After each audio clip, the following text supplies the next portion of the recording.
Uwanja huu kama ambavyo nimeshasema utakuwa unaweza kuchukua watu 32,000, uwanja wa kisasa kabisa, pengine kuliko uwanja wowote kwa nchi za Afrika Mashariki na Kati.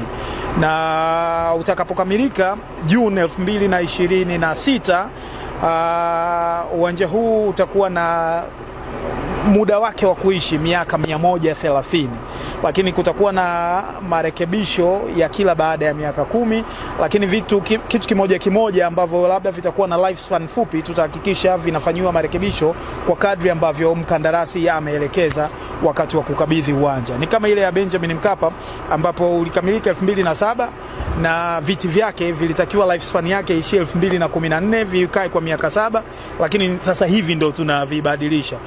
Kwa hivyo nafikiri tuko makini kuhakikisha hilo halitatokea na uwanja huu. Tufanye marekebisho na ukarabati wa mara kwa mara kama ambavyo itakuwa imeelekezwa, ili kuhakikisha ya kwamba hatupati gharama kubwa za kufanya ukarabati wa pamoja baada ya vitu vingi kuharibika kwa wakati mmoja.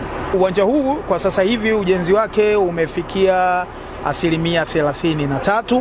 Kwa hiyo kamati ya bunge ambayo ina jukumu la kutusimamia imekuja na yenyewe kujionea, wasiishie kwenye makaratasi, na wao pia wameridhika na hatua zilizofikiwa kwenye utekelezaji wa mradi huu.